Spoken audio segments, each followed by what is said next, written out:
नमस्कार, स्वागत है आपका फिर से एक बार इस खास पेशकश में इन नेशनल इंटरेस्ट, जहां पर हम उन मुद्दों को डिकोड करते हैं जिसे लुटियंस मीडिया हो सकता है छूने से कतराता हो। और आज इन तीन महानुभावों के साथ एक बहुत ही महत्वपूर्ण मुद्दे पर चर्चा करने वाले हैं। क्या यूपी चुनाव से पहले राम विरोधी टूलकिट एक्टिवेट हो चुका है? यूपी चुनाव बहाना है, वोट बैंक को पटाना है, इसीलिए हिंदू मुस्लिम करवाना है और श्री राम और हिंदुओं का अपमान करवाना है। क्या इसी टूलकिट के आधार पर कुछ राजनीति हो रही है? इस अहम मुद्दे पर चर्चा करने के लिए मेरे साथ तीन बहुत ही खास मेहमान जुड़ चुके हैं। मेरे साथ सुनील देवधर, वैसे मोहताज नहीं है परिचय के, पर भारतीय जनता पार्टी के राष्ट्रीय सचिव है, आंध्र प्रदेश के इंचार्ज है और कई बातों को वो गहराई से समझते हैं, किस तरीके से सांप्रदायिक सियासत की जाती है राम के नाम पर। हमारे साथ विनोद बंसल, तेज तर्रार प्रवक्ता, कई टेलीविजन चैनल्स पर आपको दिखाई देते होंगे, बेबाकी से बात रखते हैं। विनोद बंसल राष्ट्रीय प्रवक्ता है और बड़े नेता है वीएचपी के, विश्व हिंदू परिषद के। कई सारे आरोप लगे इन पर, तो वो आज उसका स्पष्टीकरण भी देंगे और बातें भी समझाएंगे। और हमारे साथ आध्यात्मिक पक्ष रखने के लिए, किस तरीके से राम जैसे पावन व्यक्तित्व को, राम जैसे इंटरनेशनल आइकॉन को, सांस्कृतिक आइकॉन को सियासत का एक किरदार बनाया जा रहा है, इस पर ज्यादा गहराई से बात रखने के लिए स्वामी जितेंद्रानंद सरस्वती जी, जो कि अखिल भारतीय संत समाज के महासचिव है, गंगा महासभा के महासचिव है, वो भी हमारे साथ जुड़ चुके हैं। बहुत गंभीर आरोप लगे हैं आम आदमी पार्टी की तरफ से, समाजवादी पार्टी की तरफ से, कांग्रेस पार्टी की तरफ से। मैं चाहता हूं कि राम मंदिर ट्रस्ट पर जो बुनियादी आरोप लगा है कि 2 करोड़ की जमीन 18.5 करोड़ में खरीदी गई महज 15 मिनट में, सुनील जी, सवाल ये पैदा होता है कि ये मिस इंटरप्रिटेशन था या ये जानबूझकर मिस रिप्रेजेंटेशन था। और मिस रिप्रेजेंटेशन इसलिए कह रहा हूं क्योंकि इनमें से जो कई पार्टियां हैं जिन्होंने ये आरोप लगाए, हालांकि ये ट्रांजैक्शन में नाम जिनका सामने आया, अंसारी, सुल्तान अंसारी, वो खुद समाजवादी पार्टी के कार्यकर्ता और नेता है, परंतु जिन पार्टियों ने ये आरोप लगाए, उन पार्टियों का अगर इतिहास देखा जाए तो वो कोई राम मंदिर के पक्ष में बोलने वाली पार्टियां नहीं है, चाहे कांग्रेस, आम आदमी पार्टी या समाजवादी पार्टी। तो सुनील जी, सवाल आपसे ये है कि क्या यूपी चुनाव बहाना है, इसीलिए राम मंदिर पर निशाना है? आपने सही पकड़ लिया शहजाद। ये चुनाव सामने आ रहा है और जिस तरह से योगी सरकार उत्तर प्रदेश में काम कर रही है, जिस तरह से महाराज योगी आदित्यनाथ जी की छवि बनी हुई है, एक निहायत ही नॉन करप्ट, विशुद्ध चरित्र के और एक कठोर शासक के नाते गुंडागर्दी समाप्त करने वाले और विकास पथ पर उत्तर प्रदेश को लेकर जाने वाले इस प्रकार के मुख्यमंत्री के नाते जो छवि उनकी उभर कर आई है, इस छवि से डर कर एक पुराना तरीका है, कांग्रेस हो, कम्युनिस्ट हो या समाजवादी हो, ये तरीका है, if you cannot convince people then confuse them. अगर आप लोगों को समझा नहीं सकते हो तो उनको उलझा के रख दो, और ये हथकंडे इनके बहुत पहले से हैं। देखिए, मैं तो तब से अपने कॉलेज जीवन से इस आंदोलन के साथ जुड़ा था। मैं अंधेरी पूर्व का स्वयंसेवक हूँ मुंबई का, और मेरे पास रामशिला पूजन का दायित्व था, और मैंने देखा किस तरह से उत्साह से लोग रामशिला पूजन में सहभागी हुए थे। उसके बाद में पहली कार सेवा में मैं गया था, और उस समय समाजवादी पार्टी की सरकार थी और मुलायम सिंह यादव वहां पर मुख्यमंत्री थे, और उन्होंने जो दरपोक्ति की थी वो सारा उत्तर प्रदेश नहीं, सारी दुनिया जानती है। कांग्रेस से लेकर सारी पार्टियों ने ये प्रमाण तक मांगा था कि प्रभु रामचंद्र वहां पर जन्म लिए, इसका आपके पास क्या सबूत है, क्या प्रमाण है। कोई मौका नहीं छोड़ा था प्रभु रामचंद्र जी का अपमान करने का। आपको याद होगा, राम सेतु का जब मसला खड़ा रहा और राम सेतु को बचाने की जब बात हुई, तब यही कांग्रेस थी कि जिसने हलफनामा दायर करके कहा था कि राम तो काल्पनिक है, राम तो एग्जिस्ट ही नहीं हुए। मतलब इनका राम पर विश्वास ही नहीं है, और इनका राम पर विश्वास न होने का सबसे बड़ा कारण यह है कि ये मुसलमानों का तुष्टीकरण करने वाली पार्टी है। इनका हमेशा ध्यान इस चीज पर रहता है कि मुस्लिम वोट बैंक किस तरह से हमारे पास रहे, और मुस्लिम वोट बैंक को प्राप्त करने का एक ही रास्ता है, हिंदुओं को प्रताड़ित करते रहो, जो हिंदू है उसके ऊपर आक्रमण करते रहो, हिंदुओं का अपमान करते रहो। और इसलिए क्योंकि हिंदू एकत्रित नहीं था, संगठित नहीं था, राम का मुद्दा ऐसा एक मुद्दा आया कि जिससे सारे भारत का हिंदू एक हो गया, और इसके कारण कांग्रेस को बार बार चुनाव में मात खानी पड़ी। कांग्रेस दिन ब दिन कम होती गई, इसका कारण वो राम का अपमान करती गई। लेकिन अब गांधी परिवार का जब पूरी तरह से कब्जा इस पार्टी के ऊपर है, तो आपने बिल्कुल रोम भक्तों का कहा है, इसमें कोई संदेह रखने की बात नहीं है। ये सब ईसाई लोग हैं और ये ईसाइयत फैलाने की पुरजोर कोशिश करते हैं जब ये सत्ता में आते हैं, और ऐसी परिस्थिति में राम के ऊपर श्रद्धा रखने का तो कोई सवाल ही पैदा नहीं होता। और इसलिए लोगों को कंफ्यूज करने के लिए, जैसे राम मंदिर का जो मुकदमा है, उसका जो रिजल्ट है, उसका जो वर्डिक्ट है, इसको डिले करने के लिए कपिल सिब्बल कोर्ट में जाते हैं। मतलब ये नहीं चाहते हैं, ये चाहते हैं कि ये लटकता रहे, इसका पॉलिटिकल मुद्दा बनता रहे। और विश्व हिंदू परिषद हो, भारतीय जनता पार्टी हो, संत समाज हो, साधु संत हो, सभी ने केवल केवल केवल लोगों को कन्विंस करने की कोशिश की है, समझाने की कोशिश की है, बताने की कोशिश की है, और लोगों को कभी भी कंफ्यूज नहीं किया है, क्योंकि इनके मन में कोई कंफ्यूजन नहीं था ना। और इसलिए कांग्रेस ने इस बार जो आरोप लगाए, आम आदमी पार्टी ने जो आरोप लगाए, समाजवादी पार्टी ने जो आरोप लगाए, इतना बड़ा फ्रॉड है, ये इतना झूठ का पुलिंदा है। मैं आपसे सिर्फ 2 मिनट लेता हूं बात को समझाने के लिए।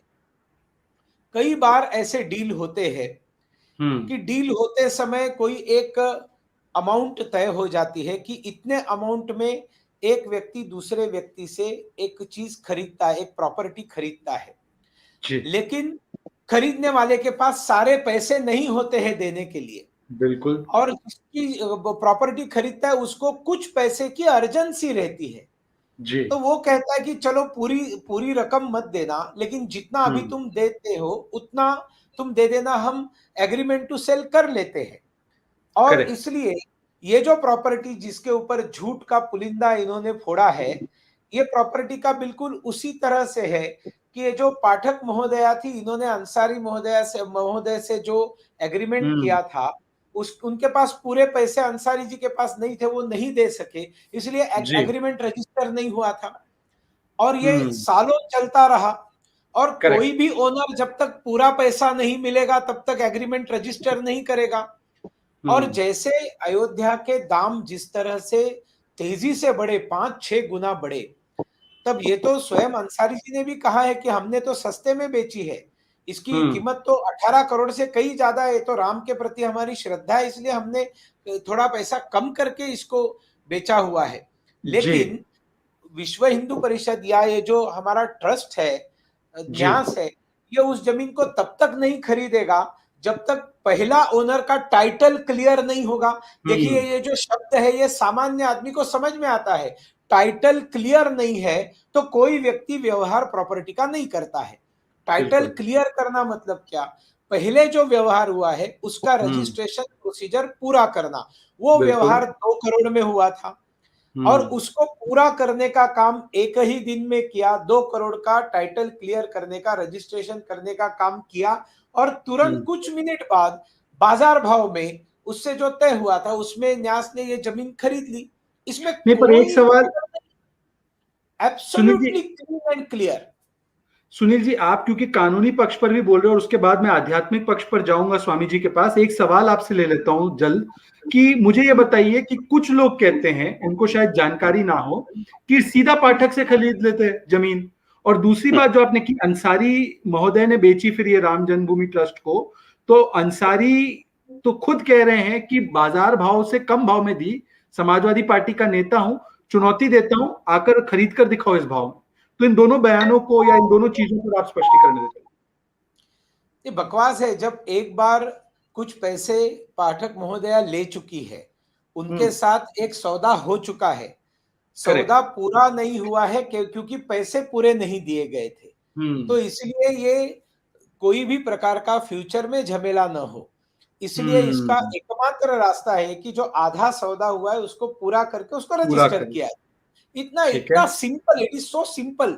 एंड कांग्रेस, समाजवादी पार्टी, आम आदमी, सबको ये पता है क्या है, लेकिन ये झूठ फैलाना चाहते हैं। इसको चुनाव में देखिए क्या है, हिंदुत्व के मुद्दे पर ये आम आदमी पार्टी हो, कांग्रेस हो, समाजवादी पार्टी हो, इनको ये समझ में आ गया है कि राम का मुद्दा है और इसका पूरा क्रेडिट ये देख रहे हैं कि भारतीय जनता पार्टी को दे रहा है, क्योंकि मंदिर का रास्ता साफ करने का काम प्रधानमंत्री जी ने किया, क्योंकि वो जजमेंट समय पर आए, जल्दी आए। जो जजमेंट देना है उसके ऊपर कोई प्रेशराइज किसी को नहीं किया गया था। जो कानूनन जजमेंट आना है, मुद्दों के आधार पर, सबूतों के आधार पर जो जजमेंट आना है, कांग्रेस लटकाना चाहती थी, प्रधानमंत्री नरेंद्र मोदी जी चाहते थे कि जजमेंट आ जाए, और वो जजमेंट आ गया, और इतने बढ़िया ढंग से जजमेंट आया। इस देश में कोई दंगे नहीं हुए।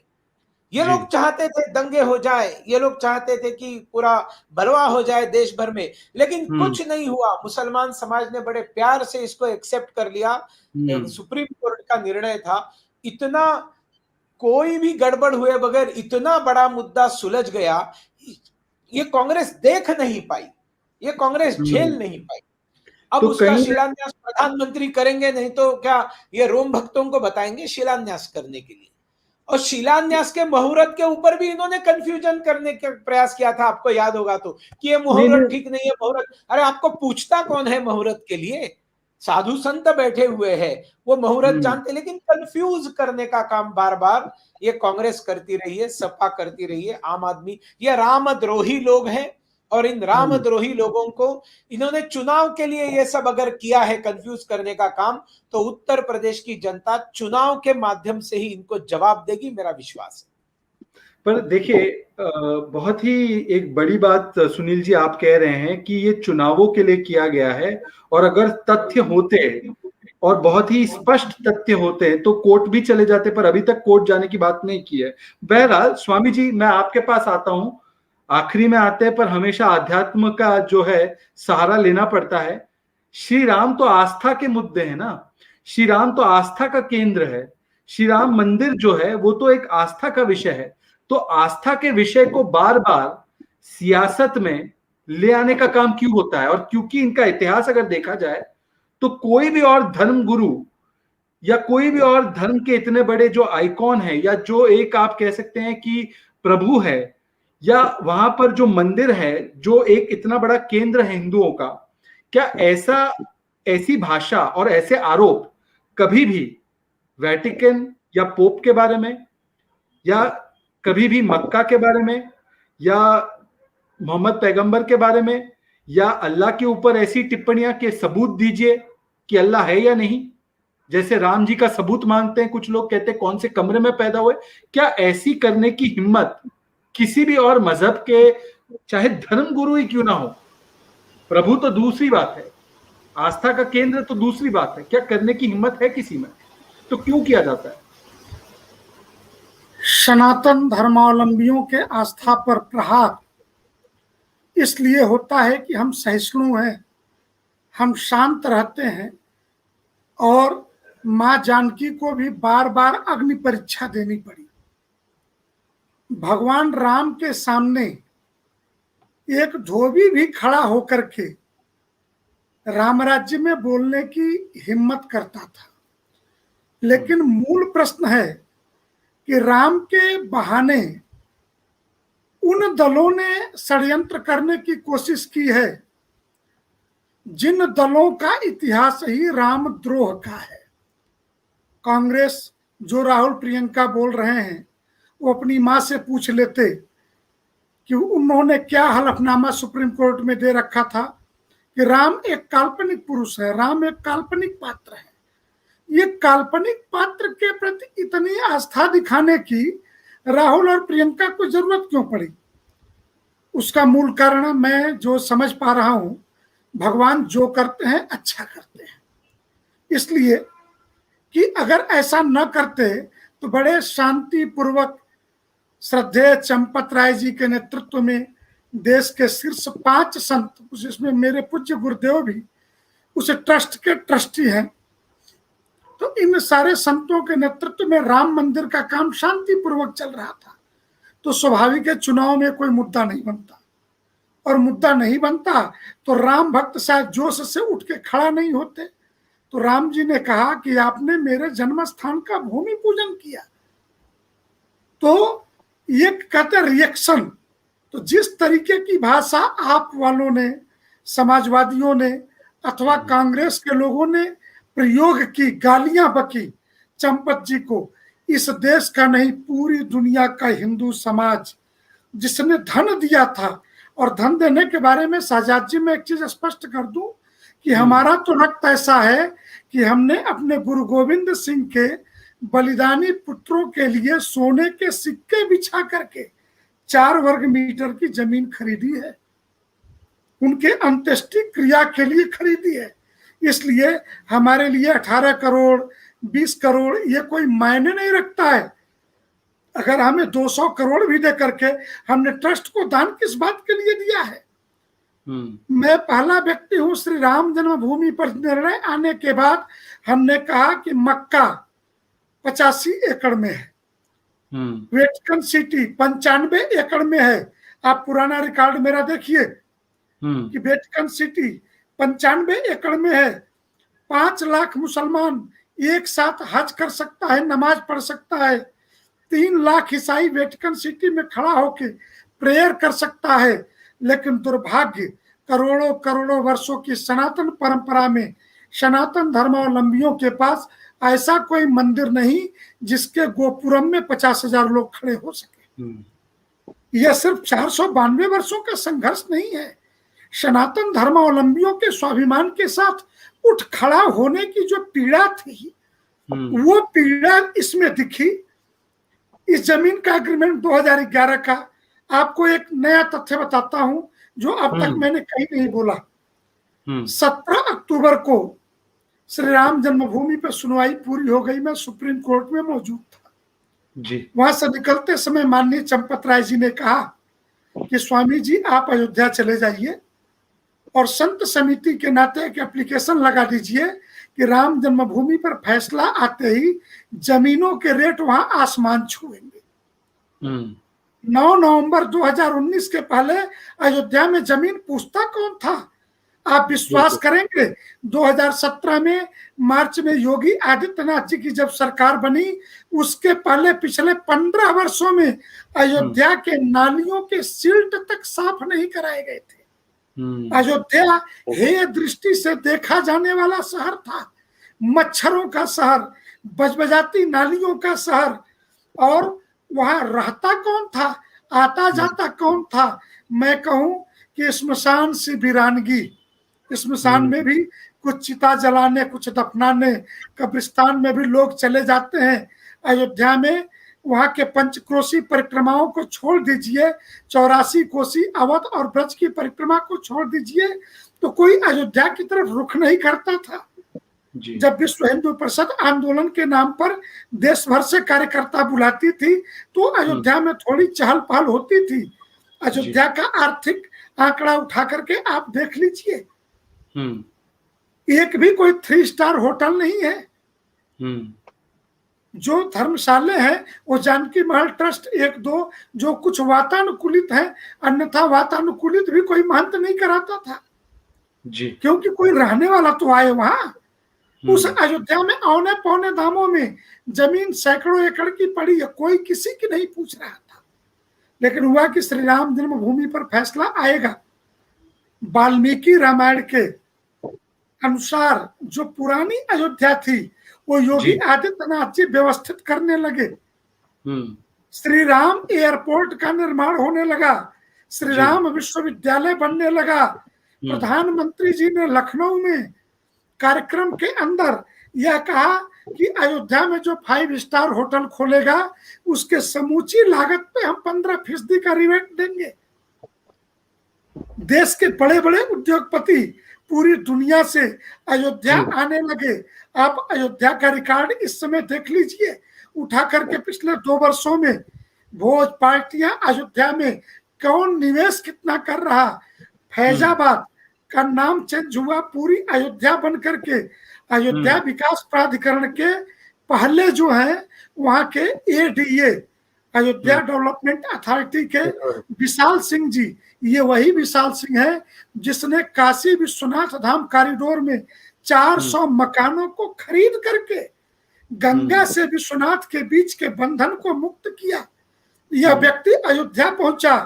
अयोध्या में ये सारी चीजें, तो रामलला की जन्मभूमि सुप्रीम कोर्ट के आदेश के बाद भी तो 67 एकड़ थी।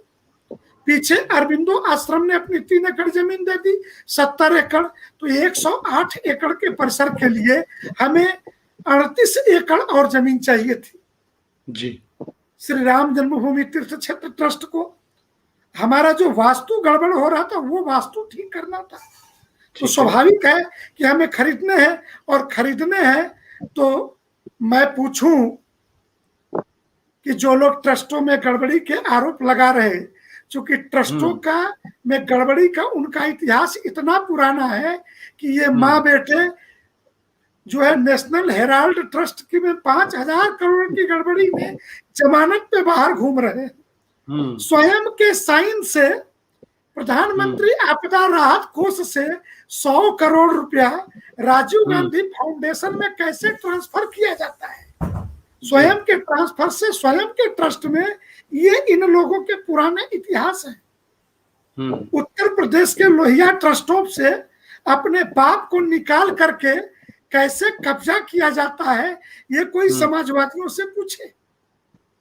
और आपको दिल्ली में पता होगा 50-50 लाख के 4 चेक, आप पार्टी का अगर इतिहास कहीं से दिखता हो तो पता करिएगा कि ये चेक अकाउंट में आए थे, लेकिन चेक देने वाला कौन था, ये एफआईआर दर्ज हुए आज तक ये पता नहीं चला कि ये बेनामी लोग हैं कौन। इस तरीके के षड्यंत्र रचने वाले शहजाद जी, हमारी तो पूरी व्यवस्था पारदर्शी है। पाई पाई का जो देश दुनिया ने हमें दिया वो सामने है, और हमें जरूरत पड़ी तो हम सोने का सिक्का बिछा के भी भगवान रामलला के लिए जमीन खरीदनी पड़ी तो हम पीछे नहीं हटेंगे।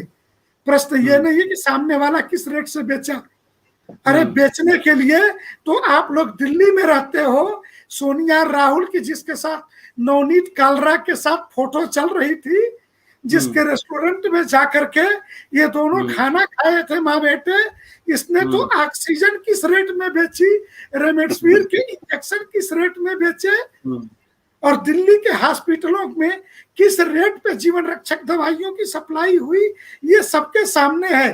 तो इन पर कोई ना बोलेगा। लेकिन कुछ लोगों का, सुनील जी, कुछ लोगों का इतिहास तो कमीशन खोरी और ब्लैक में टिकट बेचने का भी है, बताया जाता है। पर सवाल ये है, नहीं मैं पर्सनली किसी के लिए नहीं बोल रहा हूं, मैं पहले ही डिस्क्लेमर दे देता हूं, अगर किसी के मन में कुछ आया हो तो वो उनकी सोच है। पर सुनील जी, मेरा सवाल आपसे एक थोड़ा सा चुटकुला वाला भी जानते हैं, जो आपने पूछा उसको बताने की जरूरत नहीं है। आपके शुद्धि दर्शक व्यक्ति है भाई, राज्यसभा सांसद है, संजय सिंह नाम है, जिसने आरोप लगाए। और सुनिए शहजाद जी, एक बात आपको और बता दूं, वो जो पवन पांडे जो व्यक्ति समाजवादी पार्टी का पूर्व एमएलसी आरोप लगा रहा था, उसके जरा आपराधिक रिकॉर्ड को उठा के देख लीजिए। भूमाफिया है, 100 से ज्यादा मुकदमे हैं उसके ऊपर लंबित, जेल में रहने का, कितनी जमानत का उसका लंबा रिकॉर्ड है। अब नहीं, और मैं आपकी पीड़ा समझ रहा हूँ स्वामी जी, मैं आपकी पीड़ा समझ रहा हूँ। सुनील जी, मैं इसके लिए आपको ला रहा हूँ क्योंकि विनोद बंसल से कहा जाएगा कि आप एक इंटरेस्टेड पार्टी है, क्योंकि वीएचपी के रहे हैं चंपत राय जी, और वो उनका बड़ा लंबा दौर रहा है एसोसिएशन का। हाँ भाई, हाँ, तो चंपत राय जी के बारे में भी जो बातें कही गई कि चंपत हो गए, इस तरीके की भाषा, सुनील जी मैं आपसे पूछना चाहता हूं कि आप आरोप भी अगर लगाते हैं तो आपके आरोपों का मकसद क्या है? क्या आप आरोप इसलिए लगा रहे हैं क्योंकि आप पारदर्शिता चाहते हैं, या आप आरोप इसलिए लगा रहे हैं क्योंकि आप अपमानित करना चाहते हैं? और कौन जो आज तक जिसने 1 रुपया भी चंदा का दिया होगा, इस पर ही प्रश्न चिन्ह है। मैं विनोद जी से भी पूछूंगा, क्या 1 रुपया भी इन्होंने दिया है राम मंदिर ट्रस्ट के लिए? सुनील जी आप बताइए, जय श्री राम का नारा इनके मुख से सुना है? देखिए, इनकी ना तो श्रद्धा है, ना तो इन्होंने कोई चंदा दिया है, और इन्होंने जिस तरह से चंपत राय जी के लिए अपशब्दों का उपयोग किया है, इसको कोई क्षमा करने वाला नहीं है। एक तपस्वी जीवन जीने वाले चंपत राय जी, जिनका सारा जीवन ये हिंदुत्व के लिए समर्पित है, भारत माता के लिए समर्पित है, अयोध्या में भव्य राम मंदिर निर्माण के लिए जिन्होंने अपना सारा सर्वस्व अर्पण किया है, ऐसे एक तपस्वी जीवन बिताने वाले चंपत राय जैसे महान व्यक्ति के ऊपर इस तरह से लांछन लगाना, ये एक बहुत बड़ा पाप इन्होंने किया है, और इसलिए इसको क्षमा नहीं होनी चाहिए। कोर्ट में अगर इनके ऊपर मानहानि का मुकदमा दायर होता है, तो यूजुअली जो है ये मानहानि का मुकदमा होने के बाद माफी मांगकर छोड़ देते हैं। तो विश्व हिंदू परिषद ने कहा है कि इनको माफी नहीं देनी चाहिए, इनको सजा देनी चाहिए। मेरा ऐसा कहना है, कोर्ट जब सजा देगा तब देगा, लेकिन राजनीतिज्ञ की सजा क्या होती है? राजनीतिज्ञ सब कुछ करता है, कुर्सी के लिए करता है, और ये तिलमिला रहे हैं। इनको समझ में नहीं आ रहा कांग्रेस को कि हर चुनाव में कांग्रेस छोटी होती जा रही है। हर चुनाव में कांग्रेस का जो परसेंटेज है, वोटर्स परसेंटेज कम होते जा रहा है। देखिए, पश्चिम बंगाल में भाजपा को अपेक्षाकृत सीटें नहीं मिले, इसलिए वो खुश हो रहे थे, और वो बड़ी खुशी से ये बता रहे थे कि देखो भाजपा हार गई। भाजपा हारी कहाँ, हम तो 3 से जाकर 77 तक पहुंच गए। आप समाप्त हो गए, आप आसाम से समाप्त हो गए, आप पौंडीचेरी से समाप्त हो गए, आप तमिलनाडु में जो है वो डीएमके के कारण थोड़ा बहुत आपके अंदर हलचल आ गई।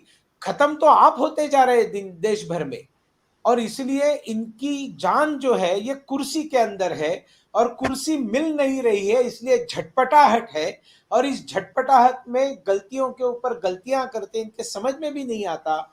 मोदी विरोध करते करते ये कितने बड़े देशद्रोही बन गए हैं, ये पाकिस्तान के एजेंट बन गए हैं, ये चाइना के एजेंट बन गए हैं। कितना बड़ा पाप करने पर कांग्रेस तुली है। और मैं तो जानता हूं, कई कांग्रेस के नेता जब व्यक्तिशः मिलते बताते हैं कि भैया ये जब तक ये लोग ऊपर में बैठे तब तक कांग्रेस का कुछ होने वाला नहीं है। और इसलिए मुझे ऐसे लगता है कि इनकी भाषा, इन्होंने नरेंद्र मोदी जी के बारे में कौन से शब्द इस्तेमाल किए आप सब जानते हो, और फिर भी आप अगर देखेंगे नरेंद्र मोदी जी की भाषा देखिए, नरेंद्र मोदी जी के भाषणों में आप कभी भी इस प्रकार का कोई अपशब्द किसी के बारे में भी आप देखेंगे। और इसलिए हम लोग जो है ये अपनी भाषा का संयम ना छोड़ते हुए हम केवल सत्य जनता तक लेकर जाएंगे, और मेरा पूरा भरोसा है सत्य जो है वो जनता समझती है। जनता बेवकूफ नहीं है, ये बेवकूफ समझते हैं, उनको यहाँ बेवकूफ बनाना चाहते हैं, लेकिन और जनता बेवकूफ बनने वाली नहीं है शहजाद जी। पर विनोद बंसल जी, इससे पहले भी एक कोशिश की गई थी, और मैं इस मुद्दे पर थोड़ा सा ज्यादा चर्चा कर रहा हूं क्योंकि इससे पहले एक आरोप लगा था वीएचपी पर कि 1400 करोड़ का गबन किया। यह आरोप लगा था। 10 साल यूपीए की सरकार भी थी। तो विनोद बंसल जी, कितने साल आपको जेल में डाला इस 1400 करोड़ के गबन के लिए, ये भी जरा बता दीजिए। इन नेशनल इंटरेस्ट कितने केस हुए आपने? इस नेशनल इंटरेस्ट में मैं बता दूंगा, वो जो जब आरोप लगा था तो उस समय मैं ही था उस एबीपी न्यूज पर की लाइव डिबेट में, और एक हमारे एक अयोध्या के साधु थे, इनको मुंह में से वो शब्द क्या निकले कि तुरंत एंकर लेकर के जा उड़ी। अब मैं जब तक उसका कुछ बोलता तब तक तो वो बिल्कुल ब्रेकिंग न्यूज बना दी उसने। इससे पहले कि उसने मतलब प्रश्न का जवाब ही नहीं सुना, और वो ब्रेकिंग न्यूज बना करके वो आज तक वो 1400 से उनकी जबान पर हट गया, और ऐसा लगा कि जैसे किसी मरे हुए व्यक्ति को कुछ अभयदान मिल गया हो। उनको 1400 करोड़ का फिगर लेकर के वो जो सारे जो रामद्रोही थे, वो रामद्रोही की फौज इकट्ठी हो गई। लेकिन आप देखिए कि एक आज की डेट में अगर आपको सही परिप्रेक्ष्य में समझना पड़ेगा इसको, देश की राजनीति को, खासकर उत्तर प्रदेश की राजनीति को, क्या है कि उत्तर प्रदेश की राजनीति अब तक जाति मत पंथ संप्रदाय के अंदर उलझी रही है। एक जाति को दूसरी जाति से लड़ाना, सांप्रदायिक दंगे करवाना, फिर उनको राहत राशि बांटना, और एक दूसरे को खिंचाव करके और आपको सांप्रदायिक ध्रुवीकरण करके मुसलमानों के वोट को लामबंद करना और हिंदुओं के वोटों को काटना, ये दो चीजें बड़ी जबरदस्त षड्यंत्र पूर्वक चलती रही हैं इस देश के अंदर, खासकर उत्तर प्रदेश के अंदर।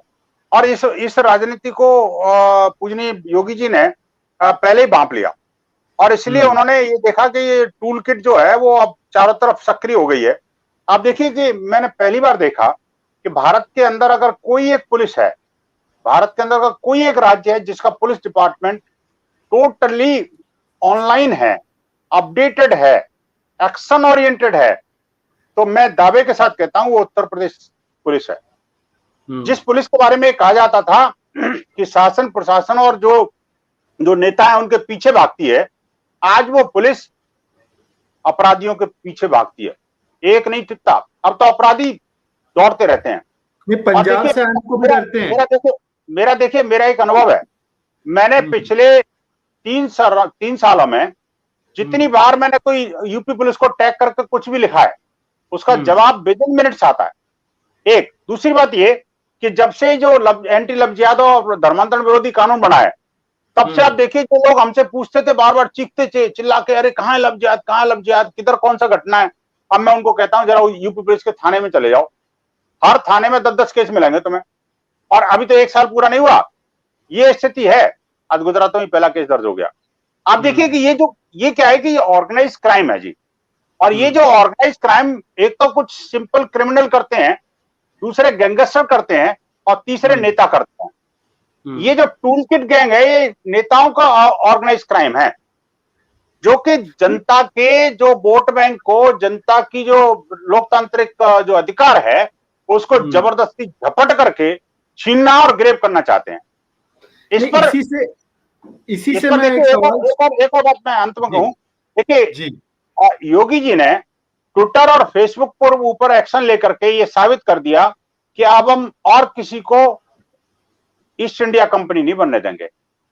जिस प्रकार ट्विटर अपने आप को ईस्ट इंडिया कंपनी बनाना चाहती थी भारत पर कब्जा करने की, कि मैंने तो इतने सारे फॉलोअर बना लिए तो मेरे को कोई क्या रोक सकता है, तो उधर से इसी मुद्दे पर आना चाहता हूँ विनोद जी, इसी मुद्दे पर आना चाहता हूँ। स्वामी जी, मैं आपसे सवाल पूछता हूँ कि ये जो टूल किट का जिक्र कर रहे हैं विनोद जी, ये टूल किट बिल्कुल है। देखिए, पहले राम मंदिर पर हमला किया, फिर जय श्री राम जैसे पावन नारे को गाजियाबाद या लोनी वाली जो घटना है, जिसको लोनी इंसिडेंट कहा जा रहा है, जहां पर एक 72 साल के बुजुर्ग व्यक्ति को मारा गया, सब कहते हैं वो गलत है, कोई उसका समर्थन नहीं करता, पर एक आपराधिक मामले को सांप्रदायिक मामला बनाकर उसमें जय श्री राम लाकर उसमें फिर ये नैरेटिव बनाना कि हिंदूवादी गुंडों ने एक गरीब मुसलमान को पीट लिया, राम भक्तों ने पीट लिया। स्वामी जी, तो जो बात कह रहे हैं विनोद बंसल जी और सुनील देवधर जी, क्या वो सिद्ध नहीं होती कि चुनाव आ गए पास तो टूल किट खुल गया और उसमें पहले राम मंदिर पर हमला, फिर जय श्री राम को घसीटना? टूल किट यही नहीं है, स्मशान से चिताओं को लाइव करती बरखा जैसी पत्रकार, मैं सीधे नाम लेकर के बोलने में मुझे हर्ज नहीं होता।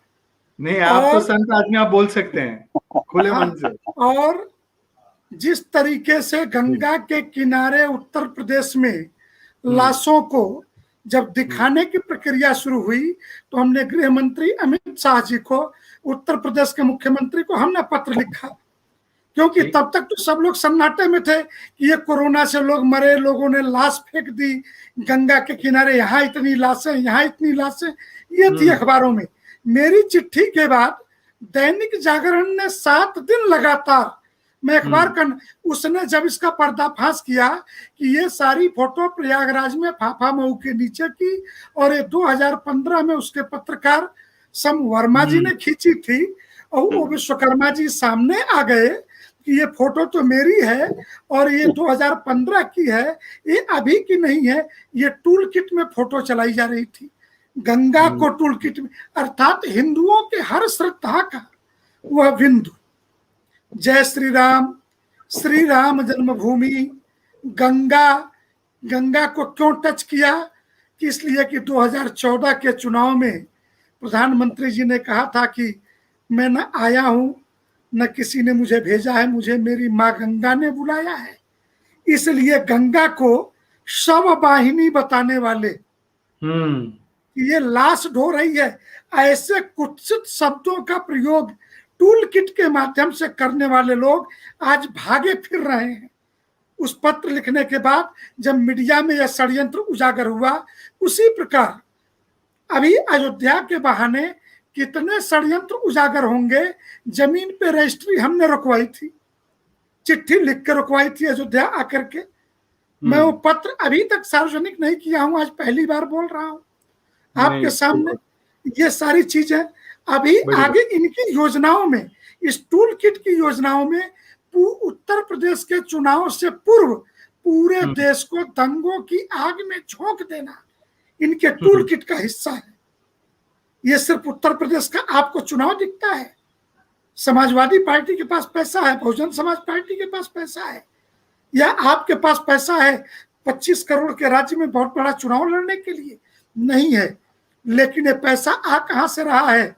तो आप कह रहे थे ना कि किसने किससे समझौता किया, कौन कहां समझौता करके? तो ये जिन लोगों ने इस देश में जो ये वायरस के वेपन्स भेजे हैं, वो उसी देश ने, चीन ने, अरे राष्ट्रों के समझौते तो मैंने सुने थे, लेकिन राजनीतिक दलों के समझौते, चीन की कम्युनिस्ट पार्टी, आप चाइना का समझौता, पार्टी टू पार्टी और राष्ट्रीय महासचिव के नाते राहुल गांधी साइन कर रहे हैं, क्योंकि कम्युनिस्ट पार्टी में तो महासचिव होता है, तो यहाँ के राष्ट्रीय अध्यक्ष नहीं, राष्ट्रीय महासचिव के नाते। तो ये टूल किट को कैसे फैलाना, उसका हिस्सा ट्विटर भी है, फेसबुक भी है। मैं कह दूं राष्ट्रवादियों की फेसबुक पे रिच घट गई है। अब हमारे जैसे लोग भी उस मुद्दे पर मैं आता हूं, मैं उस मुद्दे पर आऊंगा, पर स्वामी जी मुझे बस एक चीज बताइए, एक चीज समझाइए दर्शकों को, और फिर सुनील जी के पास जाना चाहता हूं। जिस बात का आप जिक्र कर रहे थे 2015 वाली, वो तस्वीरें, वो रिपोर्ट मैंने भी देखी थी, और वो उनके भी मतलब जो उनको बहुत पसंद है पब्लिकेशंस, उन पे छपे थे। ये 2015 में भी जो तस्वीर आई थी वो एक रिवाज है, जिसकी वजह से वो, चाहे वो सैंड के अंदर उसको शव को दफनाने की जो बात की जाती है, जिसको कल कोर्ट ने बोला कि ये रीति रिवाज का हिस्सा है, या जो गंगा में कुछ जल समाधियां के नाम पर हुआ था 2015 में भी हुआ था, वो दरअसल था क्या? वो रिवाज था, या जैसे ये आरोप लगाते हैं ये लोग कि कोविड की लाशें गुपचुप तरीके से बहा दी गई थी गंगा जी में, क्या था वो समझाइए। सनातन हिंदू धर्म में क्रिमिनेशन अंग्रेजी शब्द है, हिंदी में बोलूं अंत्येष्टि। क्रिमिनेशन की जो पद्धति है, धर्म मानता है कि पंचभूत के तत्वों से छित जल पावक गगन समीरा, तो जो जिस तत्व से शरीर बना है उसी किसी एक तत्व में इस शरीर को नष्ट किया जाएगा। ठीक है, ठीक, अंत्येष्टि क्रिया में उसी विधि से, तो उसमें भू समाधि, जल समाधि और अग्नि समाधि, वायु समाधि। अब आप कहेंगे वायु समाधि कैसे होगी? तो अंगों को तोड़ करके हिमालयी पर्वतीय क्षेत्रों में जहां आग उपलब्ध नहीं, 6 महीने के दिन 6 महीने की रात, धर्म तो वहां भी है ना, जहां मनुष्य है वहां धर्म है। तो इसी विधि में से इस्लाम में भू समाधि है, क्रिश्चियनों के यहाँ भू समाधि है। शब्द हम दूसरा प्रयोग कर रहे हैं, आप कब्रिस्तान में हिंदी शब्द में भू समाधि ही कहेंगे उसे, जमीन के अंदर दफनाने को। बिल्कुल। अब इसमें से हमारे यहाँ कबीर पंथी, जो कबीर को मानने वाले लोग हैं, वो सनातन धर्म में जो 10 नामी जो हमारी परंपरा है भगवा वस्त्रधारी सन्यासी की, उसको जल समाधि होगी, नहीं तो भू समाधि होगी। वो भी बैठी अवस्था में होगी, 100 को लेटा करके नहीं होता है। हमारी समाधि मैं जैसे बैठा हूं इसी अवस्था में होगी, मिट्टी के अंदर भी इसी अवस्था में जाऊंगा। तो ये समाधि की व्यवस्था है, भू समाधि की और जल समाधि की व्यवस्था है। बाकी तो चिताएं जलाई जाती, इसमें कहीं कोई लाश किसी ने नहीं फेंकी, एक लाश नहीं फेंकी। जिनके सामान्य तरीके से 100 वर्षों से पड़े हैं, आप रातों रात हजारों थान के नए कपड़े खरीद करके गिरफ्तारियां हुई हैं उत्तर प्रदेश में। इस संदर्भ में षड्यंत्र रचने में गिरफ्तारियां हुई हैं कि नूर आलम नाम का एक व्यक्ति उठाया गया, ऐसे ही कई नामों के व्यक्ति। और सुनिए, हॉस्पिटलों के जो मर्चरीज थे उसमें पैसे देकर के लाशें उठा ली गई कांग्रेस के नेताओं के द्वारा। अरे आपको भी पता है कि इस कालखंड में हमारे देश के अंदर 3 दिन से ज्यादा महाराष्ट्र की स्थिति बहुत बुरी थी, केरल की स्थिति, राज्यवार में किसी राज्य की को नीचा दिखाने की दिल्ली की कल्पना नहीं करता। भारत हमारा अखंड है और एक है, लेकिन 3 दिन से ज्यादा नहीं। आप अमेरिका का रिकॉर्ड उठाइए, 3 महीने मर्चरी में लाशें थी। ये बात सही है। क्रिमिनेशन करने के लिए 3-3 महीने वो रख रहे थे, हमारे यहाँ 3 दिन से ज्यादा नहीं था। और फिर ये सब उन्हीं स्थानों पे उन्हीं विधियों से दफनाए जलाए जा रहे थे, ये अपने विधि विधान पूर्वक। और इसको जलती हुई लाशों को दिखा करके आपने कौन सा तीर मारा? पूरी दुनिया के अंदर आप अमेरिका के पत्र पत्रिकाओं में विज्ञापन दे करके भारत की जलती हुई चिताओं को दिखा रहे हैं। अरे उस अमेरिका में जहाँ 3-3 महीने के लिए मर्चरी में लाश पड़ी हुई है, तो वहां ये सवाल महत्वपूर्ण है। ये सवाल महत्वपूर्ण है। क्या सुनील जी, मोदी विरोध करते करते और योगी विरोध करते करते भारत विरोध पर उतर आना और अब जय श्री राम विरोध, हिंदू विरोध पर उतर आना, जबकि कहा जाता है, सुनील जी आप इसकी पुष्टि करेंगे, हमारे जो नेताजी है वो तो जनेऊधारी है, तो उच्च कोटि के ब्राह्मण है। तो सुनील जी, मोदी विरोध करना कोई बुरी बात नहीं है, वो करनी चाहिए, योगी विरोध भी करना चाहिए, पर हिंदू विरोध, और वो भी ऐसा कि एक आपराधिक मामले में जय श्री राम। देखिए, ये कई जगह पर ऐसे कुछ बदमाश बच्चे रहते हैं जो पत्थर उठाते हैं और किसी की खिड़कियों के कांच तोड़कर भाग जाते हैं। तो उनको कुछ करना धरना तो है नहीं, वो वापस उसको भर के देना नहीं है, वापस कांच लगानी नहीं है, और कहाँ भाग गया वो जिसका कांच टूटा है उसको पकड़ने के लिए जाए। ऐसे जो शैतान बदमाश बच्चे रहते हैं ना, जिनको जिंदगी में कोई गोल नहीं रहता है, इस प्रकार के ये आम आदमी पार्टी, खास करके आम आदमी पार्टी ऐसे प्रकार के लोगों की पार्टी है कि जो इल्जाम लगाते और भाग जाते हैं, फिर माफी भी मांगते हैं। पकड़ गए तो माफी मांग लेंगे। हाँ, अगर पकड़े गए तो माफी मांग लेंगे। हाँ नहीं। और इसलिए ये जो मोदी विरोध करना, देखिए राजनीति में एक दूसरे के ऊपर आरोप लगाना ये समझ में आता है, लेकिन कौन से स्तर पर जाकर आप आरोप लगाते हैं, कितने निम्न स्तर पर आप उतर जाते हैं, उसकी भी कुछ लिमिट होती है। तो ये सारी लिमिट, सारी मर्यादाएं छोड़कर इन्होंने मर्यादा पुरुषोत्तम राम के ऊपर आरोप लगाए। मर्यादा पुरुषोत्तम राम को नाकारने का पाप इन्होंने किया। और ये पाप करते समय जय श्री राम जैसा नारा है कि जो सब लोग जानते हैं कि जो वीडियो था वो म्यूटेड वीडियो था, उसके अंदर कोई विषय ही नहीं था, वो कुछ पर्सनलाइज्ड एक झगड़ा था जो ताबीज को लेकर हुआ था, जिसका कंफर्मेशन जिसको मारा गया है उसने भी दिया है, जिन्होंने मारा है उनके भी कॉल लॉग में ये सामने आया है। सारे तो तथ्य आ गए। जिसका कोई जय श्री राम से लेना देना ही नहीं, ऐसी चीज को लेकर एक सपा का लोकल नेता इसको वायरल करने की कोशिश करता है।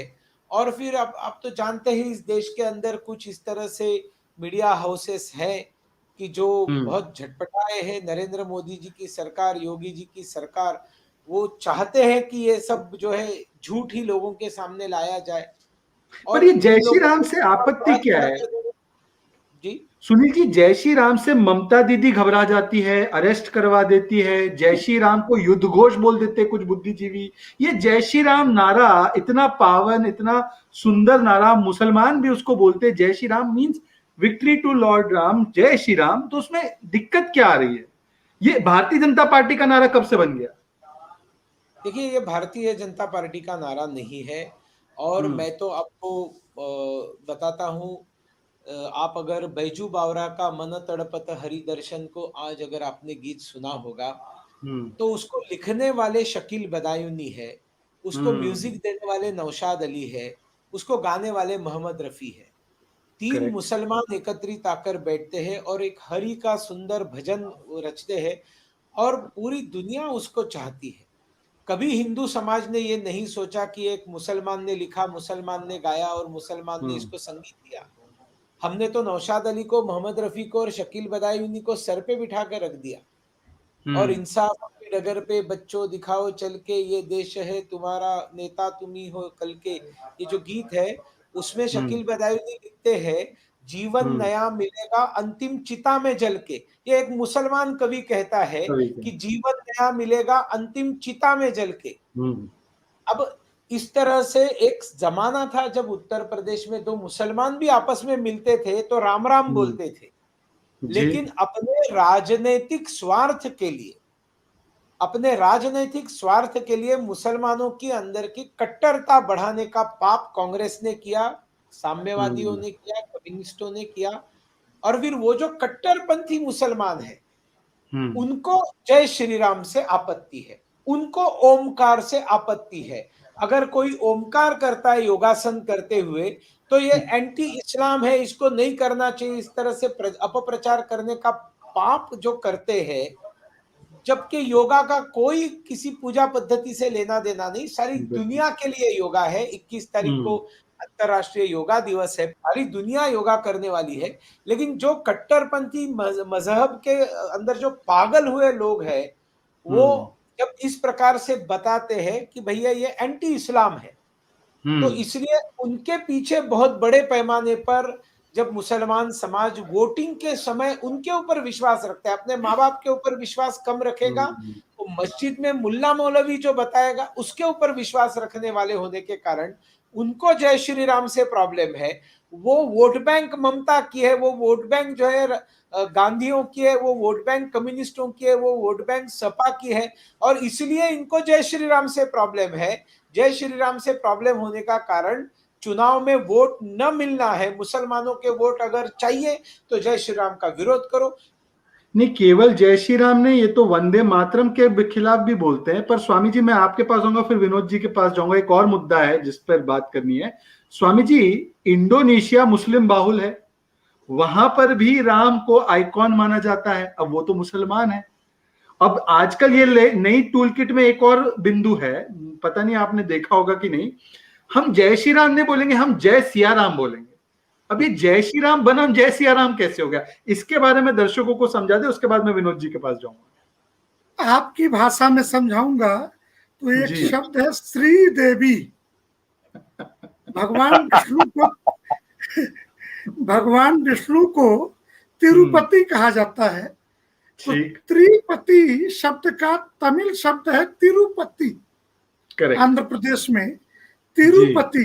अब ये उनकी जो 3 पत्नियां हैं वो कौन है? श्री देवी, भूदेवी, लक्ष्मी देवी। अर्थात आपके चेहरे का तेज श्री है, ठीक, स्त्रीलिंग शब्द है, ठीक। तो श्री राम भी वही है जो सिया राम है। अब मूर्खों के लिए कोई इलाज नहीं है कि वो क्या बोलेंगे। हमारे यहाँ चल अचल संपत्ति, तो चल संपत्ति जो जेब में लेके चलते हैं नकदी, वो लक्ष्मी है। अचल संपत्ति भूदेवी है। और इन दोनों के कारण जो कॉन्फिडेंस आता है और चेहरे का तेज आता है, वो श्री देवी है। धर्म की दृष्टि से मैं जो दूसरी बात आपसे कह रहा था कि ये इतने शातिर षड्यंत्रकारी हैं कि अभी जो दाढ़ी काटी इन अपराधी लौंडों ने यूपी के, आपको ध्यान में होगा कि बिहार चुनाव से पहले दिल्ली के सटे पास ही ये केंद्र क्यों बनाया जाता है कि दिल्ली में जो वामपंथी मीडिया गैंग है, जो लाशों को नोचने वाला, भला हुआ योगी आदित्यनाथ ने 24 घंटे के अंदर इस उम्मेद पहलवान की कलई खोल कर, तो गिरफ्तारी हो चुकी है आज की तिथि में, कलई खोल के उठा लिया। अन्यथा वो दिल्ली का घुघरू सेठ 1 करोड़ का चेक लेके अब तक पहुंच गया होता जिसकी दाढ़ी कटी है। 2015 में असहिष्णुता के नाम पे दिल्ली के स्टूडियो में राहत इंदौरी से लेकर के मुनव्वर राणा तक अपना जो पुरस्कार वापसी पूरा गैंग था, भारत असहिष्णु हो गया। इस असहिष्णुता में कैसे रहें? आमिर खान कह रहे कि हमारी बीवी को डर लगता है। अरे हिंदुस्तान में डर लगता है तुम्हारी बीवी को, लेकिन वही किरण खान टर्की के राष्ट्रपति की पत्नी से मिलती है, जो टर्की का राष्ट्रपति पुनः खलीफा बनने के लिए सारे जोड़ जुगत में हिंदुस्तान के विरुद्ध सारी साजिशों की जड़ में पाकिस्तान का बाप बना घूम रहा है। दूसरी एक बात आपके माध्यम से बता दूं, कि इस टूल किट की मूल जड़ कहाँ है। 2019 के चुनाव तक कांग्रेस ने जुडिशियरी पूरे देश को आश्वासन दे रखा था। कपिल सिब्बल ने सुप्रीम कोर्ट में कोर्ट निकाल के लहराए थे कि राम जन्मभूमि पर फैसला आ गया तो आग लग जाएगी। चीफ जस्टिस के विरुद्ध महाभियोग लाया गया, तैयारी हो गई। 4 जजों ने प्रेस कॉन्फ्रेंस की, ये भी सब टूल किट का हिस्सा है। लेकिन जब और राफेल केस की सुनवाई रोज होने लगी, जज दबाव में, राफेल केस में ये चोरी है वो चोरी है, चौकीदार चोर है के नारे लगने लगे। और 2019 का चुनाव बीतते ही जब जनता ने मुंह पर मारा तमाचा, तो राफेल की सुनवाई दूसरे दिन से बंद हो गई। कहाँ गया राफेल का शोर, पता ही नहीं चला। अंत में फैसला आ गया। राम जन्मभूमि के सवाल पे जब संतों ने 10 अगस्त को दिल्ली में चुनौती दी कि सुनवाई करो, अन्यथा तुम्हारे सुनवाई की भी अब हम प्रतीक्षा नहीं करने वाले, तत्काल 40 दिन का शेड्यूल तय हो गया। ये होते ही कांग्रेस को लगा 2019 के चुनाव परिणाम मई में आने के बाद कि हिंदुस्तान में हमारा कुछ नहीं चलेगा।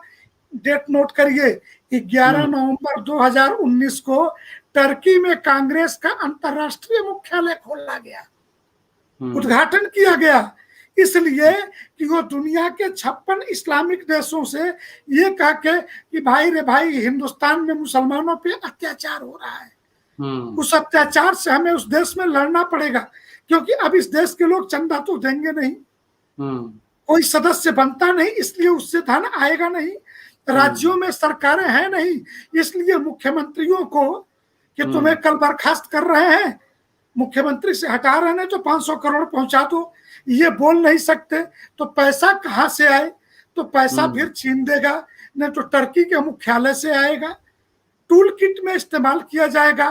तो टूल किट में तो भारत के मुसलमान भयातुर हैं, भारत के मुसलमान डरे हुए हैं। ये साबित करने के लिए इस टूल किट में दिल्ली के आसपास मेवात, हरियाणा से लेकर के उस पार गुरुग्राम और इस पार गाजियाबाद, ये 60 केंद्र हैं। दिल्ली की सीमा पर हरियाणा में किसान आंदोलन की आड़ में पंजाब के खालिस्तानियों का जमावड़ा लगाया जाएगा। कौन पैसा दे रहा है इनको, कहां से पैसे फ्लोट किए जा रहे हैं?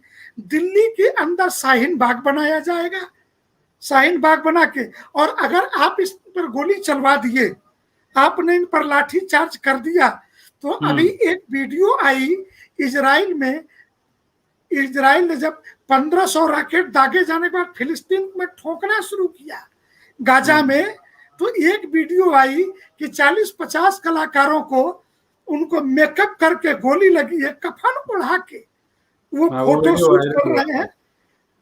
शूट कर रहे हैं। गलती से कोई मरा तो था नहीं, तो सब हिल डुल रहे थे और कोई सिगरेट पी रहा था। अब वो भी वीडियो सार्वजनिक हो गई। तो ये टूल किट में क्या क्या करेंगे, कैसे कैसे करेंगे, तो दिल्ली सॉफ्ट कॉर्नर है, तो सावधान तो सुनील जी को रहना है। तो देखिए विनोद जी, अब देखिए, कोई किसान आत्महत्या नहीं कर रहा, तो क्या किया, 4 लोगों ने मिलकर के 2 दिन पहले एक किसान को फूंक दिया, उसकी हत्या कर दी। तो ये सब टूल किट में। और हमें तो अपने यूपी को लेके, मैं तो काशी में रहता हूँ, हमारे आपने वैक्सीन पे नहीं, आज ही मुझे एक साधु बाबा की चिट्ठी मिली। ये बात मैं फ्लो में आपको बता दूं, ये एक तथाकथित शंकराचार्य हैं स्वरूपानंद सरस्वती, उन्होंने माननीय चंपत राय जी पे आरोप लगाए, और रामालय न्यास 94 में बना, 89-90 में, और तब से लेके आज तक 1 रुपए का हिसाब नहीं दिया, राम जी का कहीं मंदिर बनाया नहीं, मुकदमे में पैसा लगाया नहीं, चंदा पूरे देश से उगाहा, जहां कांग्रेस की सरकार रही वहीं चातुर्मास किया, और उस 2 महीने के दौरान डीलिंग कराई, पैसे वसूले, इन रामालय न्यास का कोई हिसाब नहीं दिया। सुप्रीम कोर्ट के फैसले के बाद जब तक इस ट्रस्ट की घोषणा सरकार करती, तब तक 1 ग्राम सोना और पैसा वसूलने का अभियान चला दिया। सुप्रीम कोर्ट ने जिम्मेदारी सरकार को दी, गृह मंत्रालय में इसके लिए एक अलग सेक्ट बना जो श्री राम जन्मभूमि तीर्थ क्षेत्र ट्रस्ट का गठन करेगा। इस ट्रस्ट की घोषणा सुप्रीम कोर्ट के आदेश से भारत के प्रधानमंत्री ने संसद के अंदर 5 फरवरी को की। उसके पहले ये चंदा चोर कौन है जो दूसरे को चंदा चोर कह रहा है? इसके बाद इनके एक चेले ने वैक्सीन में गो अर्क मिला है, ये पत्र लिख दिया उठा करके, ठीक। और बनारस में माशाल्लाह एक समाजवादी पार्टी के सांसद हैं, समाजवादियों के तो क्या कहने, यहाँ के सांसद कह रहा हूँ, एमएलसी हैं और काफी पढ़े लिखे हैं, स्नातक निर्वाचन क्षेत्र से जीते हैं। उन्होंने कहा कि अगर हम टीका लगवाएंगे कोविड का नपुंसक हो जाएंगे। भगवान बचाए ऐसे लोगों से, ऐसे धर्माचार्यों से। तो इसी मुद्दे पर मैं आ रहा हूं कि विनोद जी, कहीं ना कहीं जब राम मंदिर पर आरोप जो है वो उस पर कुछ नहीं मिल पा रहा था, जब ये जय श्री राम की वजह से हमला किया गया बुजुर्ग व्यक्ति पर, उसमें अवार्ड वापसी का मौका नहीं मिला, तो अब एक नया जो इन्होंने शिगुफा छेड़ा कि कोवैक्सीन में बछड़े का खून है, वही पार्टी जो केरल में बछड़े को काट रही थी। देखिए, बात यह कि जो जय श्री राम जो है न नारा है न कोई वक्तव्य है, ये एक ऐसा विजय उद्घोष है जो कि राम जन्मभूमि के आंदोलन के दौरान इतना प्रचलित हुआ कि वो भारत का विजय घोष बन गया। आज जब भारत का विजय घोष हो गया तो निश्चित रूप से जो भारत विरोधी ताकतें हैं उनको तो फिर वो चुभेगा ही, और जब चुभने लगा तो उनकी स्थिति ऐसी हो गई जैसे ताबूत में आखिरी कील। अब देखिए, जिन लोगों ने, एक इतिहास है इस देश का कि जिन जिन लोगों ने जब जब जब जब जैसे जैसे रामद्रोह किया, उस रामद्रोह की सजा उसको जरूर मिली है। मैं आपको कुछ नाम गिना देता हूं।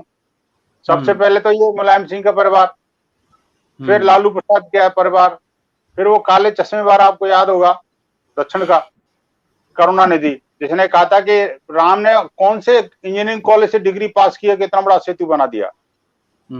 वो वैसे ही कांग्रेस जिसने राम को सत्य से नकार दिया, सिरे से नकार दिया। ये सबका बेसिकली अब बंटाधार होने वाला है। वैसे तो हो चुका काफी कुछ, जो थोड़ा बहुत बचा है वो सब एक अंतिम क्षण में है बेसिकली। तो अब क्या है कि इनको जब सारी राजनीतिक जमीन खिसक गई तो ये अयोध्या में जमीन तलाश रहे हैं कहीं, और जिन लोगों के पास जमीन है ही नहीं, जो दिल्ली भी जाने वाली है उनके पास से, वो अयोध्या में देख रहे हैं कि भाई कहाँ है वो, क्या पता कहीं यहीं से कुछ मिल जाए, कहीं यहीं से कुछ मिल जाए। लेकिन राम भक्त की जो भक्ति है, जो श्रद्धा है और वो विश्वास है, वो अडिग है। अब वो अडिगता, विश्वास तो श्रद्धा, मैंने जो प्रारंभ में जो आंकड़े दिए उन आंकड़ों से स्पष्ट होती है बिल्कुल। आप चाहे लाख कोशिश कर लीजिए भाई, जिन लोगों ने माननीय चंपत राय जी जैसे महात्मा को विश्वास करके जो निधि समर्पित की है, कोई छोटे मोटे लोग नहीं है भाई साहब। और ये वो महात्मा हैं जो कि सुब्रवेश में संत है, वास्तव में पूरा जीवन लगा दिया यार। एक प्रोफेसर की नौकरी जो सरकारी नौकरी होती है किस जमाने की, और उसको ठोकर मारी और बन गए संघ के प्रचारक। और उसके बाद अशोक जी के साथ जब से लगे, तब से लेके आज तक राम जी का काम इन्होंने पूरी तन्मयता के साथ में, जीवन के साथ जिया। क्योंकि मैं लगभग 21 वर्षों से मुझे उनका आशीर्वाद प्राप्त है, और अनेक बार मैंने उनके ऑडियो वीडियो इंटरव्यू भी किए। और कमाल की बात है, एक बार मैंने ऐसे ही ऑडियो इंटरव्यू में उनसे पूछा, मैंने कहा भाई साहब जरा राम जन्मभूमि के बारे में, अरे तुझे क्या बताना, छोड़ो, मैंने भाई साहब एक बार मुझे बता दो। मैंने एक ऑडियो रिकॉर्डर ले गया और उनसे पूछा, मैंने कहा भाई साहब राम जन्मभूमि के बारे में शुरू से बताओ, मेरी बड़ी इच्छा है और मेरे बच्चे भी सुनना चाहते हैं असल में कि आखिरकार ये है क्या चीज। तो आप ताज्जुब करोगे सजद भाई, उन्होंने करीब 1-1.25 घंटा लगाया और 1.25 घंटे में पूरी हिस्ट्री रिपीट कर दी, और कुछ भी 1 सेकंड के लिए उनको रुकने की जरूरत नहीं पड़ी, सारी चीजें टिप्स में थी। ऐसे ही जब लिब्रान कमीशन की रिपोर्ट आई थी, उस लिब्रान कमीशन की 17,000 पेजों की रिपोर्ट को मेरे को बोला विनोद इसको डायग्नोस करना है। लेकिन 17,000 पेजों की रिपोर्ट को हम कैसे डायग्नोस करेंगे, करना भी है हम 17 लोग बैठे, 1,000 पेज बांट लिए, एक हॉल में पूरे बैठ गए और वो भी बैठ गए, एक सेक्शन उन्होंने भी ले लिया और हमने लगे पेन लेकर के, कागज लेकर के, पूरा पढ़ के और उसका सारा डायग्नोसिस करके। लेकिन निष्ठा और विश्वास ये था कि 2 दिन लगे, हमने 2 दिन में पूरी कंप्लीट करके उसका डायग्नोसिस करके और रिपोर्ट दे दी। ये होती है प्रामाणिकता। एक उनकी खास बात ये थी कि वो जो है कभी भी किसी तथ्यहीन बात को न तो करते हैं न सुनते हैं। मैंने कभी कभी ये कहा कि भाई चलो कोई प्रदर्शन हुआ है, भाई साहब ये जो प्रदर्शन में कितने लोग होंगे, तो तुम्हें क्या पता कितने लोग होंगे, तुम बताओ कितने लोग होंगे। मैंने 300 के करीब तो होंगे। मैं प्रेस नोट में क्या 350 लिख दूंगा, सब चलेगा? क्यों? बोले 50 से तुम्हारा कोई ज्यादा पेट भर जाएगा, क्या जरूरत है? जो सच्चाई है बड़ा रेशनल और बिल्कुल टू द पॉइंट, इसके अलावा सोचना नहीं। और आज भी आपको ताज्जुब होगा, विश्व हिंदू परिषद जैसे अंतर्राष्ट्रीय संगठन के वरिष्ठ उप प्रधान होने के बावजूद और राम जन्मभूमि तीर्थ ट्रस्ट के महामंत्री होने के बावजूद, जिसको पूरे भारत ने, अभी तो विदेशों से पैसा नहीं आया, याद रखना, अभी तो सिर्फ भारत के लोगों ने दिया है, वो 3500 करोड़ रुपए मात्र 42 दिन में दे दिया। और उस व्यक्ति को आप देखिए, उनके पास एक सेक्रेटरी नहीं है। Can imagine? वो आज भी अपने कपड़े भी हाथ से धोते हैं, जमीन में सोते हैं और सामान्य सा फोन है, खुद उठाते हैं, खुद बात करते हैं और टू द पॉइंट बोलते हैं, किसी की चिंता नहीं करते। इसीलिए उन्होंने आपको जब पहले जो रिएक्शन जब उनसे पूछा गया, बैठक से निकल रहे थे, उनसे पूछा इतना बड़ा आरोप ये लगा, बोला मीडिया को लगा जाना क्या मिल गया हमें तो। और उन्होंने तपाक से क्या जवाब दिया, हमें इन आरोपों से कोई चिंता नहीं है, जाने कितने डॉक्टर रहे हैं।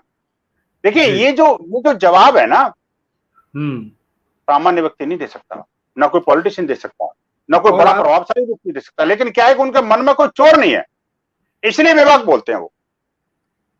और आपने जिस तरीके से पूरी बात रखी, आप काफी भावनात्मक भी हो रहे थे विनोद जी। तो मैं आखिरी शब्द केवल सुनील जी आपसे चाहता हूं। सुनील जी भी हमारे साथ अभी भी हैं, क्योंकि इस चर्चा को समाप्त भी करना है। सुनील जी, क्या अब ये राजनीतिक छींटाकशी का दौर चलता रहेगा? क्या अब जो आगे की सियासत है, यूपी चुनाव पास आने वाले हैं, तो और हिंदुओं पर हमले होंगे और राम के नाम पर सियासत होगी और राम मंदिर पर आरोप लगाए जाएंगे? क्या यही होगा आगे का कार्यक्रम? आखिरी शब्द। देखिए, संस्कृत में एक श्लोक है, विनाश काले विपरीत बुद्धि। इन लोगों का विनाश काल नजदीक आया है और इसलिए ये विपरीत बुद्धि इनको सूझी है और मैं कहता हूं ये और आगे बढ़ेगा। ये इसी प्रकार से करते रहेंगे, ये अपने हरकतों से बाज आने वाले नहीं है। और ये जितना इस तरह से हमारे ऊपर कीचड़ उछालेंगे उतना कमल ज्यादा खिलेगा, क्योंकि ये भूलते हैं कमल ये कीचड़ के अंदर ही उगता है। और इसलिए ये जितना अपमान करने का कोशिश करेंगे हिंदू समाज का, उतना अधिक जो है उनको ही उसका झटका बैठेगा। और मैं बताता हूं आने वाले दिनों में ये और भी झूठ बोलेंगे। सोशल मीडिया इन्होंने बहुत बड़े पैमाने पर एक कोशिश की है। देखिए, इनके पेड रिप्लाई देने वाले आप रिट्वीट करेंगे तो आपको इतना पैसा मिलेगा, आप निगेटिव कमेंट करेंगे तो उसको इतना पैसा मिलेगा। इस तरह से सारा एक खेल पैसा डालकर, न जाने ये पैसा कहाँ कहाँ से आ रहा है, लेकिन ये खेल इनका चल रहा है। लेकिन जनता बेवकूफ नहीं है, जनता दूध का दूध पानी का पानी करके रहेगी, मेरा पूरा भरोसा है। क्योंकि चाहे मोदी जी हो चाहे योगी जी हो, हमने केवल विकास विकास और विकास के आधार पर ही सरकारें चलाई है।